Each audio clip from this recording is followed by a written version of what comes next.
കേരള നിയമസഭാ തെരഞ്ഞെടുപ്പിൽ ഏറ്റവും ഇൻട്രസ്റ്റിംഗ് ആയിട്ടുള്ള ചില സ്ഥലങ്ങൾ ഉണ്ട് എന്നുള്ളത് യാഥാർത്ഥ്യമായിട്ടുള്ളൊരു കാര്യം തന്നെയാണ്. അതായത് വിജയിക്കുന്നത് ആരാണ് എന്ന് പ്രവചനാതീതമായിട്ട് കാര്യങ്ങൾ മാറുന്നതും അതോടൊപ്പം തന്നെ കടുത്ത ത്രികോണ പോരാട്ടങ്ങൾ നടക്കുന്നതുമായിട്ടുള്ള സ്ഥലങ്ങൾ നിരവധി കേരളത്തിലുണ്ട്. ഇപ്പോൾ തെരഞ്ഞെടുപ്പ് കഴിഞ്ഞിരിക്കുന്ന സാഹചര്യം അതോടൊപ്പം തന്നെ രാഷ്ട്രീയ പാർട്ടികളെല്ലാം തന്നെയും ഓരോ കണക്ക് കൂട്ടലുകളിലാണ് ഇപ്പോൾ. അതായത് തങ്ങൾക്ക് എത്ര സീറ്റ് കിട്ടും, ഇപ്പോൾ നിലവിൽ കയ്യിലുള്ള സീറ്റ് നഷ്ടപ്പെടുമോ, അല്ലെങ്കിൽ അക്കൗണ്ട് തുറക്കാൻ സാധിക്കുമോ എന്നൊക്കെയുള്ള പല രീതിയിലുമുള്ള ചർച്ചകൾ ഉണ്ട്. അതോടൊപ്പം തന്നെ സർവേ റിസൾട്ടുകളൊക്കെ തന്നെ പുറത്തു വരും. ദേശീയ തലത്തിൽ നിന്ന് തന്നെയുള്ള ഏറ്റവും പുതിയ സർവേ റിസൾട്ടുകളൊക്കെ തന്നെ തിരഞ്ഞെടുപ്പ് കഴിഞ്ഞതിന് ശേഷം പുറത്തു വരുന്ന സാഹചര്യത്തിൽ എന്താണ് കേരളത്തിലെ ഒരു പൊതുചിത്രമെന്ന് പറയുന്നത്, അതോടൊപ്പം തന്നെ ഈ പറയുന്ന ഏറ്റവും കടുത്ത ത്രികോണ പോരാട്ടങ്ങൾ നടക്കുന്ന സ്ഥലങ്ങളിൽ സംഭവിക്കുന്ന മാറ്റങ്ങൾ എന്താണ്, അതിൽ ഏറ്റവും എടുത്തു പറയാനുള്ളത് തലസ്ഥാന നഗരിയായിട്ടുള്ള തിരുവനന്തപുരത്ത് രണ്ട് സ്ഥലങ്ങൾ, അതായത് ഒന്ന് നേമവും കഴക്കൂട്ടവും വളരെ കടുത്ത ത്രികോണ പോരാട്ടം നടക്കുന്ന സ്ഥലങ്ങൾ തന്നെയാണ് എന്ന കാര്യത്തിൽ ഒരു സംശയവുമില്ലാതെ പറയാൻ സാധിക്കുന്ന ഒരു കാര്യം തന്നെയാണ്. ഈ രണ്ട് സ്ഥലങ്ങളിൽ എന്താണ് സംഭവിക്കാൻ പോകുന്ന മാറ്റം അല്ലെങ്കിൽ അട്ടിമറി എന്താണ്, എന്ത് തരം മാറ്റമായിരിക്കും സംഭവിക്കാൻ പോകുന്നത് എന്നുള്ള ഏറ്റവും എടുത്തു പറയേണ്ട കാര്യമെന്ന് പറയുന്നത് ഈ രണ്ട് സീറ്റുകളിൽ കടുത്ത ത്രികോണ പോരാട്ടമായിരിക്കും. അതോടൊപ്പം തന്നെ എടുത്തു പറയേണ്ട കാര്യമെന്ന് പറയുന്നത് രണ്ട് സീറ്റും LDFിൻ്റെ കൈവശമാണ്. രണ്ടാം സ്ഥാനത്ത് നിൽക്കുന്നത് രണ്ട് സീറ്റിലും BJP ആണ്. ഇതിൽ കോൺഗ്രസ് മൂന്നാം സ്ഥാനത്താണ്. അപ്പോൾ ഏറ്റവും ഇൻട്രസ്റ്റിംഗ് ആയിട്ടുള്ളൊരു കാര്യമാണ് ഈ സീറ്റിൽ എന്താണ് സംഭവിക്കാൻ പോകുന്നത്. തീർച്ചയായിട്ടും സർവേ റിസൾട്ട് പുറത്തു വരുമ്പോഴത്തേക്കും അതിൽ വ്യക്തമായി പറയുന്ന ഒരു കാര്യം, ഈ രണ്ട് സീറ്റിലും ഒരു മുൻതൂക്കം നൽകിയിരിക്കുന്നത് BJPക്കാണ് എന്ന് തന്നെയാണ്. അതായത് BJP സംബന്ധിച്ചിടത്തോളം ഈ രണ്ട് സീറ്റിലും വലിയ തോതിൽ വിജയസാധ്യത നിലനിൽക്കുന്നു എന്ന് തന്നെയാണ് സർവേ റിസൾട്ട് വ്യക്തമാക്കിയിരിക്കുന്നത്. അതിൽ LDFിൻ്റെ കയ്യിൽ നിന്നും ആ രണ്ട് സീറ്റും നഷ്ടപ്പെട്ടു പോകുമെന്ന് തന്നെയാണ് സർവേ റിസൾട്ട് വ്യക്തമായി പറയുന്ന കാര്യമെന്ന് പറയുന്നത്. ഇവിടെ നടക്കുന്ന കാര്യമെന്ന് പറയുന്നത് നേമം സീറ്റ് ആദ്യം എടുക്കാം. നേമം സീറ്റിൽ BJP വിജയിക്കുമെന്നാണ് സർവേ റിസൾട്ട് പറഞ്ഞിരിക്കുന്നത്. അതും ഭൂരിപക്ഷ കണക്ക് നോക്കുമ്പോഴത്തേക്കും തരക്കേടില്ലാത്തൊരു ഭൂരിപക്ഷം അവിടെ BJPക്ക് നേടിയെടുക്കാൻ സാധിക്കുമെന്നും സർവേ റിസൾട്ട് വ്യക്തമായി പറയുന്നുണ്ട്.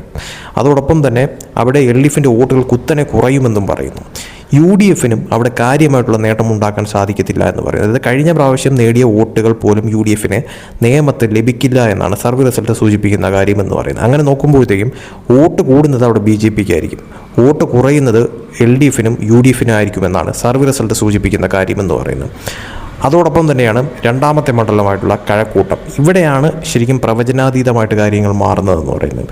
ഇവിടെ തീർച്ചയായിട്ടും ഒരു കടുത്ത ത്രികോണ പോരാട്ടമായിരിക്കും. അതായത് ഇവിടെ സംഭവിക്കാൻ പോകുന്ന കാര്യമെന്ന് പറയുന്നത് UDFിനും BJPക്കും വോട്ട് കൂടും, ഇവിടെ LDFിന് വോട്ട് കുറയുമെന്നാണ് സർവേ റിസൾട്ട് സൂചിപ്പിക്കുന്ന കാര്യമെന്ന് പറയുന്നത്. അതായത് LDFിൻ്റെ വോട്ടുകൾ അവിടെ കുറയാനായിട്ടുള്ള സാധ്യതയുണ്ട് എന്നും സീറ്റ് നഷ്ടപ്പെടാനായിട്ടുള്ള സാധ്യത നിലനിൽക്കുന്നു എന്നുമാണ് സർവേ റിസൾട്ട് സൂചിപ്പിക്കുന്ന കാര്യമെന്ന് പറയുന്നത്. അതായത് അവിടെ LDF പിന്നിലോട്ട് പോകുമെന്നും LDF രണ്ടാം സ്ഥാനമാവും, UDF അവിടെ മൂന്നാം സ്ഥാനത്താണെങ്കിലും വോട്ട് വർദ്ധിപ്പിക്കുമെന്നാണ് പറയുന്നത്.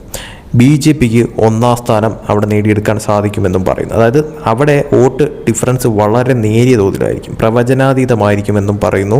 അവിടെ വിജയിക്കുന്നത് ഇപ്പോൾ BJP ആയാൽ തന്നെയും വോട്ടുകൾ വളരെ വലിയ തോതിൽ ഭൂരിപക്ഷം വർദ്ധിപ്പിക്കാനായിട്ട് സാധിക്കത്തില്ല എന്നാണ് സർവേ റിസൾട്ട് സൂചിപ്പിക്കുന്നത്. അതായത് നേരിയ തോതിലുള്ള ഭൂരിപക്ഷത്തിലായിരിക്കും അവിടെ വിജയിക്കുന്നത്. കാരണം അത്രയ്ക്കും കടുത്ത പോരാട്ടമായിരിക്കും കഴക്കൂട്ടം പോലുള്ള സ്ഥലത്ത് നടക്കുന്നത്. അവിടെ ഈ പറയുന്ന തോതിൽ UDF വോട്ട് കൂട്ടുമെന്ന് പറയുന്നു, പക്ഷേ LDF വോട്ടുകൾ കുറയുമെന്നാണ് സർവേ റിസൾട്ട് വ്യക്തമായി പറയുന്ന കാര്യമെന്ന് പറയുന്നത്. അങ്ങനെ സംഭവിച്ചു കഴിഞ്ഞാൽ അവിടെ ഒരു അട്ടിമറിയാണ് നടക്കാനായി പോകുന്നത്. കഴക്കൂട്ടത്ത് BJPക്ക് നേരിയ തോതിലുള്ള മുൻതൂക്കം കൊടുത്തിരിക്കുന്നു, UDFിന് വോട്ട് കൂടുമെന്ന് പറയുന്നു, LDF വോട്ട് കുറയുമെന്നും സീറ്റ് നഷ്ടപ്പെട്ടു പോകുമെന്നും പറയുന്നു. അങ്ങനെ സംഭവിക്കുന്ന തരത്തിലുള്ള കാര്യങ്ങൾ മാറിക്കഴിഞ്ഞാൽ ഈ രണ്ട് സീറ്റും BJPയിലേക്ക് എത്തുന്ന തരത്തിലുള്ള കാര്യങ്ങൾ മാറും. അതോടൊപ്പം തന്നെ LDFിന് രണ്ട് സീറ്റ് നഷ്ടപ്പെട്ടു പോകുന്ന തരത്തിലോട്ട് കാര്യങ്ങൾ മാറും. UDFിന് നിയമത്ത് കാര്യമായിട്ടുള്ള നേട്ടമുണ്ടാക്കാൻ പറ്റാത്ത രീതിയിലോട്ട് കാര്യങ്ങൾ മാറും. കഴക്കൂട്ടത്തായാൽ പോലും വോട്ടുകൾ വർദ്ധിപ്പിക്കാൻ സാധിക്കും, പക്ഷേ അത് വിജയത്തിലേക്കോ രണ്ടാം സ്ഥാനത്തേക്കോ എത്താനായിട്ടുള്ള സാധ്യത കുറവായിട്ടാണ് കാണുന്നത്. പക്ഷേ എങ്കിൽ പോലും UDFിന് വോട്ട് മുന്നേറ്റം ഉണ്ടാകുമെന്ന് പറയുന്നു. അതിനി ഈ പറയുന്ന തോതിൽ ഇനി LDFിനെ പിന്തള്ളിക്കൊണ്ട് രണ്ടാം സ്ഥാനത്തേക്ക് കടക്കാൻ പറ്റുന്ന തരത്തിലോട്ട് എത്തുമോ, അതല്ല ഈ സർവേ റിസൾട്ടുകളെല്ലാം വെല്ലുന്ന തരത്തിലോട്ട് കഴക്കൂട്ടത്ത് ഒരു UDF ട്വിസ്റ്റ് ഉണ്ടാകുമോ, അതല്ല ഈ പറയുന്ന രീതിയിൽ BJP ഒരു അട്ടിമറിയിലൂടെ അവിടെ നേട്ടം കൊയ്യുന്ന തരത്തിലോട്ട് കാര്യങ്ങൾ മാറുമോ എന്നുള്ളത് കാത്തിരുന്ന് കാണേണ്ടത് അനിവാര്യം തന്നെയാണ്.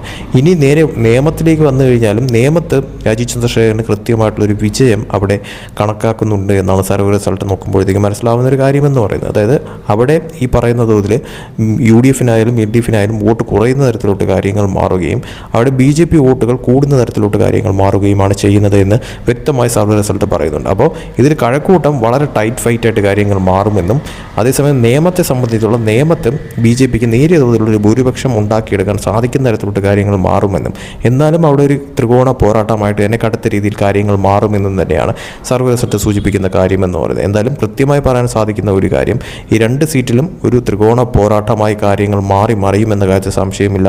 ഒരു അട്ടിമറി തന്നെയാണ് സർവേ റിസൾട്ട് സൂചിപ്പിക്കുന്ന കാര്യമെന്ന് പറയുന്നത്. ആ അട്ടിമറിയിലൂടെ BJP ആ 2 സീറ്റും നേടിയെടുക്കുന്ന തരത്തിലോട്ട് കാര്യങ്ങൾ മാറുമെന്നാണ് സർവേ റിസൾട്ട് സൂചിപ്പിക്കുന്ന കാര്യമെന്ന് പറയുന്നത്. അതിൽ കഴക്കൂട്ടം നേരിയ തോതിലുള്ള ഭൂരിപക്ഷത്തിൽ മാത്രമേ വിജയിച്ചെടുക്കാൻ സാധിക്കത്തുള്ളൂ. നിയമം അതിൽ ഒരു പരിധിവരെയും ഭൂരിപക്ഷം നേടിയെടുക്കാൻ പറ്റുന്ന തരത്തിലോട്ട് കാര്യങ്ങൾ മാറിയേക്കാമെന്നും സർവേ റിസൾട്ട് സൂചിപ്പിക്കുന്നു. ഇതിൽ കഴക്കൂട്ടത്ത് UDF-ന് വോട്ട് കൂടുമെന്നും LDF-ന് വോട്ട് കുറയുമെന്നും പറയുന്നു. അതേസമയം നേമത്ത് UDF-ന് വോട്ട് കുറയും, LDF-ന് വോട്ട് കുറയുമെന്നാണ് സർവേ റിസൾട്ട് സൂചിപ്പിക്കുന്ന കാര്യമെന്ന് പറയുന്നത്. ഇതൊരു സർവേ റിസൾട്ട് മാത്രമാണ്. പക്ഷേ സർവേ റിസൾട്ടിനെ കടത്തിവെട്ടുന്ന തരത്തിലോട്ട് LDF-നോ UDF-നോ കാര്യങ്ങൾ മാറ്റിമറിക്കാൻ സാധിക്കുമോ എന്നുള്ളത് തീർച്ചയായിട്ടും ജനവിധി കൃത്യമായിട്ട് ഇനി റിസൾട്ട് വരുന്നതിൻ്റെ അന്ന് കാത്തിരുന്ന് കാണേണ്ടത് അനിവാര്യമായിട്ടുള്ളൊരു കാര്യം തന്നെയാണ്.